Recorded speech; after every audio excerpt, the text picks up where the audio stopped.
Welcome to the KEbnY video show, the place and platform for indie creatives. I'm your host, Kenny Key Moore. We're back talking rap in this episode. My guest has some new music out. Before we start the show, would you do two things for me? First, go like and subscribe to the Minds of Creativity YouTube channel so you can check out the rest of the content and get alerts when new shows are available. Second, subscribe to my YouTube channel at Coach underscore ANYKENY and follow me on social media at Coach underscore ANYKENY on X, TikTok, and Instagram so you can check out other episodes of the show and keep up with the rest of the stuff that I'm doing. All right, my guest is ready. I'm ready. So let's start the show. Now joining me is Etano. He's a rapper from the Raleigh, North Carolina area. He also does A&R and works on music festivals and released his new single in a unique way. Now, let's bring him on to talk about it. Etano, welcome to the show. Thanks for being on. How you doing? What's going on? What's going on? It's a great night. I appreciate you sitting with me and talking. For sure, for sure. So listen, man, I won't take up too much of your time. Let's get right into it. What I like to do is whenever someone's on with me for the first time, I always start the interview with this question. Tell me your earliest memory or the moment you fell in love with music. Oh man. Earliest memory, fell in love with music. You know what? I'm gonna tell the truth about this one. My Come very, on. very first memory with music, where I actually enjoyed it, was I was 2 years old when the Hot Boys Back That A Up song dropped. So I remember because I was doing something bad too. I was like 2 years old. And I was playing in my mom's makeup kit or something, and I thought it was candy, so I was smashing it up and all kinds of stuff. Then I heard that song come on. Next thing you know, I'm standing on her bed jumping, and she done walked in on me like that. So Oh wow. Well, I'm gonna tell you this. I've been doing this show for let's say maybe 3 or 4 years now. You by far have the most unique answer for, for that question. man, Oh that was man, that was man, that was a memory. that's a great one. I love it. I love it. So listen, what's the rap scene like in North Carolina, specifically where you're from in Raleigh? So, well, I got one correction to make. So I'm actually closer to the Wilmington area. Okay. So the way and I'm actually I'm rural America too. That's where I'm born bred. So honestly, I would say North Carolina's culture as a whole with music, it's it's the word I would use is various. Okay. It's this is where, like, yes, there is a North Carolina style, there's a North Carolina flow for how we do things, but really and truly, I haven't been to one city in North Carolina where all the artists, like the ones that people were talking about, they didn't sound the same as everybody. It sounds like Right. a place. It's like everybody else's sound comes here and finds a home until it became something else. That's the best way I can put it. That's interesting. So it almost sounds like it's almost like a gumbo situation where it's just a bunch of different styles that come together, and then you just get a meshing of all of that. Is that accurate? Basically, because North Carolina has the most major cities out of any southern state. So you can hit six major cities in just That's this one true. state all in a day, Man, really. I never thought about that, but that is so true. So it's very different compared to other places I've been to. Gotcha. So talk about some of the other work that you do. You do A&R as well as you work on music festivals. Talk about that. Talk about that work that you do in those two different areas. So I'm somebody who I'm somebody I like to see everybody have a chance to do their best. And especially when being dealing with music and entertainment and stuff like that, a lot of people don't feel like that's a good way to be. But for me, honestly, and it's really due to my faith, honestly, if I really put it on like what is the foundation here. But because of my faith, I'm not a fool with it, but I feel like I should try to help, my culture be better, be more, I ain't gonna necessarily say honest or good, but at least have some people in there that actually do carry that fire with them.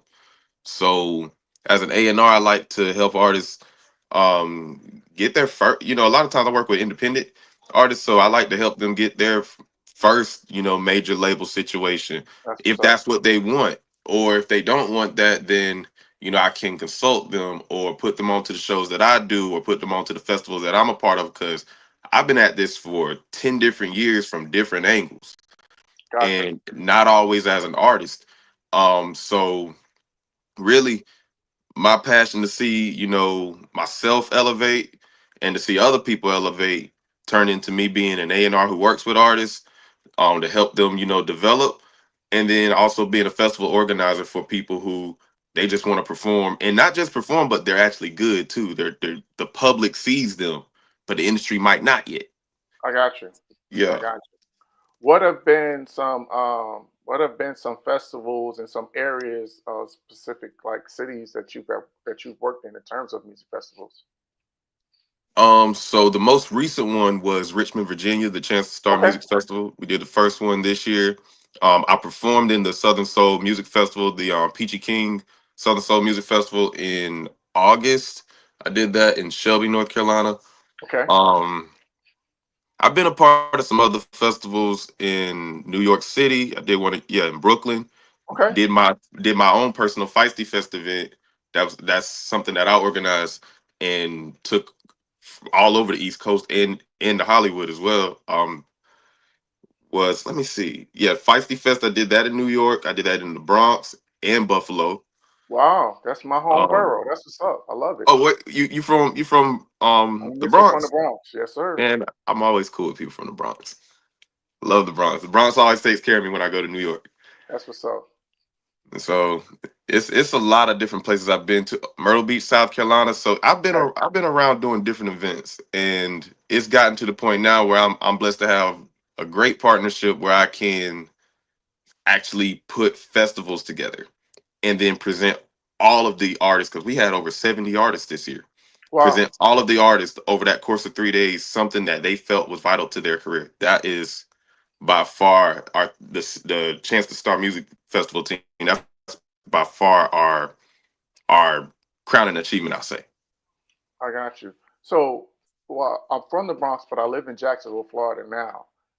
Okay. So we have a huge music festival every year, Memorial Day weekend, where it just pretty much takes over downtown of the city, right?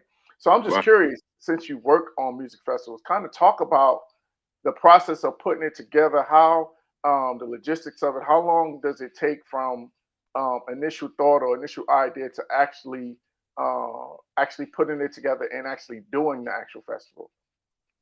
Mm. Mm. I say it varies based on what you're trying to offer, Okay. but I will definitely say do not try to organize one real fast in like no 3 month process. This is not a party. Um, Right. do not do Yeah. not try to do it if you ain't got an idea on how to get your coins right, because you definitely want to be able to provide this idea with everything that you can. So I would say, honestly, for us, it takes a good 8 months to a year to actually plan a Makes sense. full festival, especially something that's going to last multiple days. Makes sense. And how many people are on your team that works with you? So the team has grown from the first one. Originally it was 5 of us in total, I believe. Now it is, you have your main admin, which is about 6 of us, and then you have a team of DJs, artists, dancers, different people that represent different communities that are a part of our planning committee as well. Okay, that's dope. Because as they say, teamwork makes the dream work. So I'm sure with these festivals, it's a huge undertaking. So you need a really big team. So that's really dope to hear. All right, so we talked about the stuff that you're doing and the work that you're doing, both behind the scenes and in terms of out in the industry. Let's talk about your music now. All right. So um, I'm curious. I was reading a little bit of another interview. So talk about your writing process and how you create your music. Um, I'm a very spiritual person, so I like to take my inspiration from anything. And when I say anything, it's I I take everything that's going on to have some form of a meaning. I hope I'm making this thought make sense. But when it comes to me writing, sometimes it can come in the spur of a moment. Mhm. Sometimes it can come over time. Sometimes I'll do something where I might not necessarily be going through it at the current moment, but I went through it in the past, or I know it's coming. And I'll write the song and I might even forget about it and then hear a beat in the studio and it's like, man, everything I wrote for the night is nothing near what I need. So Mhm. then you go digging in the archives a little bit and Sure, it's like, sure. oh snap, I wrote this when? Let me use that. So my writing process, it normally starts off as, I don't know, I could have a dream.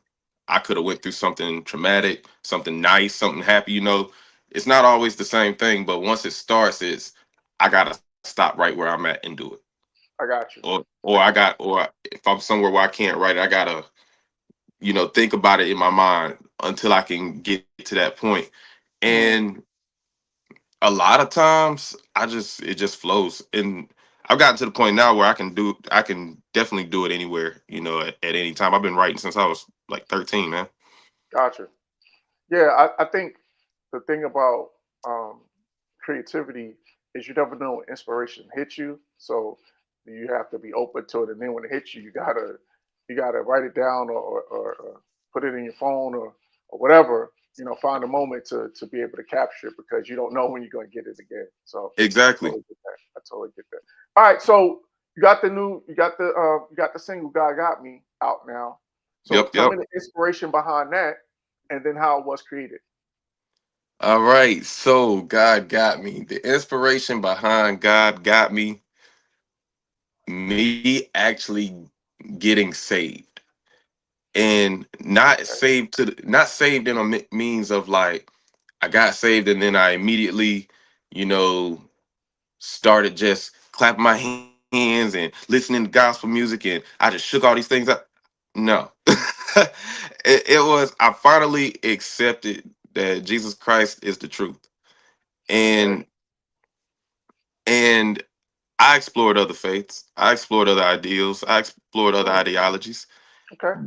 And I am not, I don't even consider myself the greatest or a even the best example of how to follow Jesus Christ, but I will say I'm somebody who has definitely seen him save his hind parts several times over. I get it. and and I wanted to make a song marking that transition because even as I'm working on myself and my walk and my faith and stuff, it's I still got that urgency to make music. That's a gift from God in itself. Sure. And I want to make sure that the words that I'm putting out there to exist in this reality for a prolonged period of time, I want it to resonate pureness, but victory, Got it. like victory. So it's like I was going through a lot when I was going through a lot of really just these last few years. And that song for me is a chain breaking type of song. It's my Gotcha. war cry. Gotcha. And I want other people who have been through a lot or been through something or dealing with it right now. I want them to know too. There's victory at the end of this, and Love you it. will be you will be you will be screaming out your war cry in front of victory's door one day. And I hope you play God Got Me when you do it. So I love it. yeah, That's what's up. I really like that. Um, so most people release their music on all the streaming platforms, but you chose to release yours strictly on Bandcamp. Tell me your yeah. thought process behind that decision. Who? All right. Big bad people from the industry, please don't come at me when I say this because I'm saying it anyway. I'm saying it anyway. Hey, Like speak the y'all truth. can. So man, they robbing us. Keep it real. They're robbing us. People, when y'all see this, I want y'all to hear me when I say this and call it whatever you want to, but I'm gonna tell the facts on this one. So imagine, your favorite artist could come to your city if all you paid was $1. $1. Now, I'm not talking about play his music 300 times because you're gonna do that. But even when you play it 300 times, he still has not made $1. Speak the What you truth. what you really seeing, like when you stream music on, these big apps that people are paying, $80 a year or $50 a year for distribution, that third that tier one stuff, whatever. All right, so your favorite artist is only making point zero zero zero Hmm. 3 cent. Yes, these are facts. These are facts. And if they're fortunate enough to be on a platform that gets them to an even higher paying platform, like let's say YouTube, they're still only making point zero zero zero 5 cents. That's what they're making. So what I'm doing now, and I'm not the first person to do this. I'm Hmm. far from it, but I'm definitely making a point by doing it. I'm gonna give it straight to the people. There was a point in time where in music, if somebody was heard a million times, that means a million people got off their butts to go buy that. Hmm. So even if all I get is 11 people to download it, 110 people, or even 1,000, I made more doing that and can now do more with my music to everybody's enjoyment who invested. Because that's what it is. It's an investment. I give you good music and entertainment and something that you can worship and pray to, whatever. I'll do that. And Hmm. you help fund it. You help make it happen. People, that's how this game really works. I'm giving $1 million 100%. game right here. So I'm going directly to people. And in that, even if only 10 people buy it, right? That is more than what I did with another song which streamed 150,000 plus times. Hmm. Those 10 people. Y'all gotta hear what I'm saying. Your favorite artist that you love so much that you will put on repeat, they ain't really making it off the streams. And that's what they keep trying to tell you.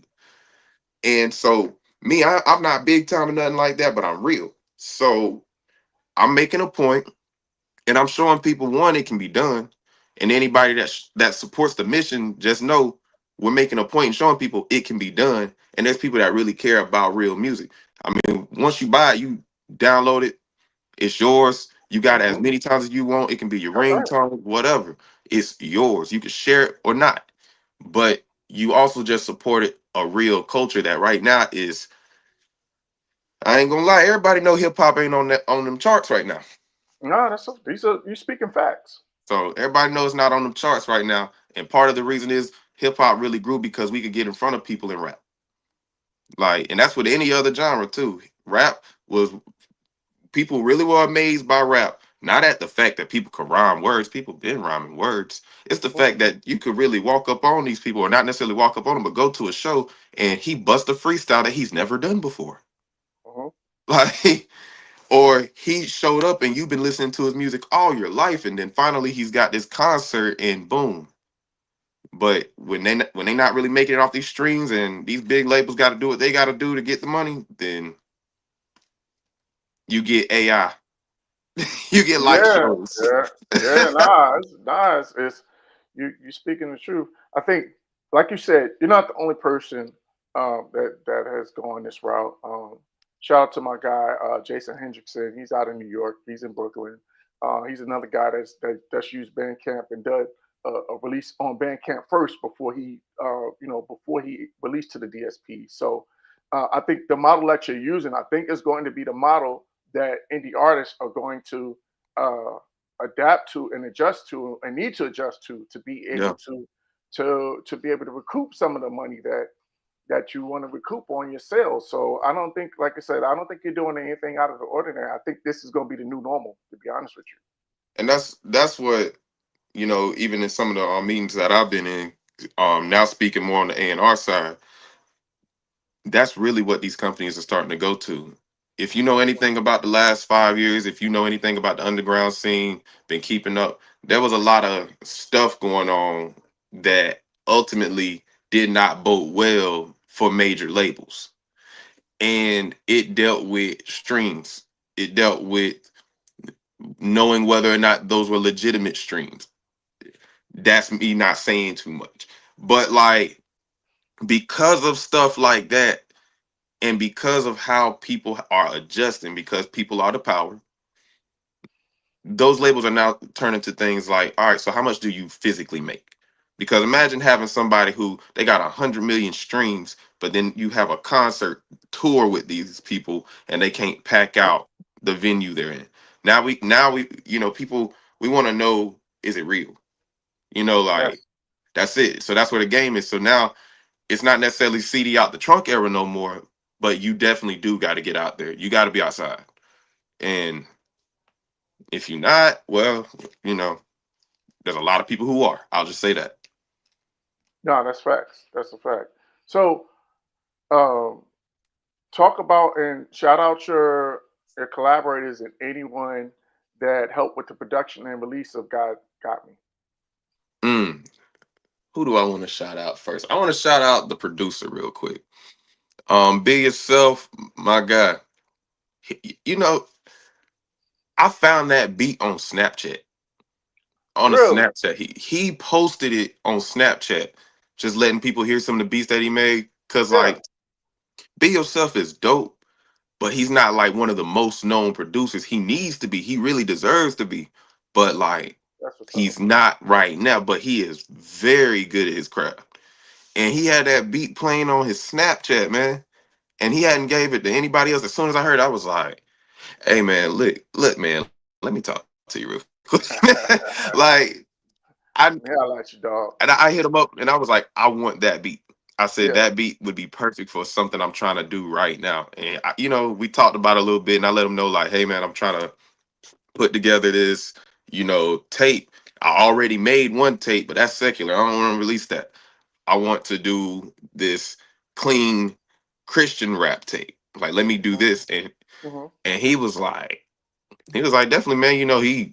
He sold it to me for he sold it to me for a great price. I'll say that. And so, like, went to the studio. Um, Shout out my man's Hollywood who engineered the track. Right there in Wilmington, North Carolina. And kid y'all not, that that hook was not the original hook. Mm. Like, that hook, I went in there and I typed up some things for the verse, but I just heard that hook on the way to the studio. Like, Wow. I kid you not, I fasted that week. And because I was Okay. nervous about creating a Christian rap track. I'd already attempted it and it was like I couldn't get it done at all. But this Wow. time I was like, God, I really want to do something that glorifies your name, but like, I don't know what to say. I got these words, but I don't know if I can fill them. And I spent the whole week really preparing myself to go in here because I'm trying to move from the secular rap world to something where I feel Okay. like, and I'll be honest with anybody, I was moving to something where I felt like maybe I won't be accepted as much, but I'm doing this for God anyway. I've already put enough secular out there. I literally have over 100 songs and like that out there. Let me at least do this one for God, and let's see Okay. how it turns out. And so, yeah, going into the studio, I freestyled that hook. Um, it was a feeling, really. It was a whole feeling. So the hook came out, then I went in on the verse. I think it took about an hour to get the song like completely done. And guys, we gonna keep it raw. We gonna keep the truth going right here. There was so much weed in that studio. Like, there was these guys were basically enjoying themselves. Like, I've never been to this studio before. Wow. And but they were making music, but it was the Oh, atmosphere. I got And you. so, but one of them he had experience with gospel music. And Okay. so I'm like, you know what? I ain't judging, and I'll be honest with y'all. I felt comfortable. Okay. Like I felt comfortable because that's how I grew making music, like around that atmosphere. So I Mm-hmm. got comfortable. But Mm-hmm. then I was like, hey, we getting ready to shine some light in here. And so made the song. When I got done with the song, I kid you not, everybody received it well. Everybody like Great. those, but you know what? That song is for God's people who might be fighting through something, and you wouldn't Mm-hmm. know. You wouldn't know what kind of victory this person done won. I look at every single person, especially now. I look at every single person as a victory story that's still being told, because For it sure. takes a lot for one person to be here. And 100%. God Got Me is an ode to that. Yeah. I think first of all, the title itself is going to be relatable to any and everybody because that's something that you're going to say whenever you're going through any situations in life. So that's a mantra, that's an anthem Yep. that can be relatable for any and everybody. So that's why I think the song is going to work. So I love it. All right. So as we get ready to wrap up and get you out of here, tell my audience what's next for you and then how they can connect and follow you on social media. All right. So everybody, I host as well as I yeah, I host as well as perform. I am I'm on social media. You can find me on Instagram at brassot9. You can also follow Nation 9, which is my brand. That's my label as well. You can follow us at Nation 9, spelled in the number 9 NE music. Also on IG. You can find me on Instagram. You can type in Etano, or you can put in Brass of the Nine, whatever you can find me. Um, I got a lot. I got a lot to say, but I'm gonna make it quick. So, for the artists out there, if you want your opportunity to star in a festival, to actually have people that never seen you before check you out, come gain exposure, sell your merch, sell tickets, whatever you want to do. If that's what you're looking for an opportunity to grow and actually connect with some people that want to grow with you. Check out the Chance to Star Music Festival. Come to the March 14th audition that I'm doing in Raleigh, North Carolina. Make sure you guys tap in through the social media. You can follow us at Chance to Star Music, or I'm sorry, just Chance to Star, and DM. Y'all want to ask any questions about the music, the moves, anything going on? DM. I'm talking. So that's all I got to say. Oh, performing November 22nd in Durham, North Carolina as well. Check out the Gospel Explosion. Okay. And then give them the website, give them the Bandcamp website where they can go get the song. Go to Bandcamp.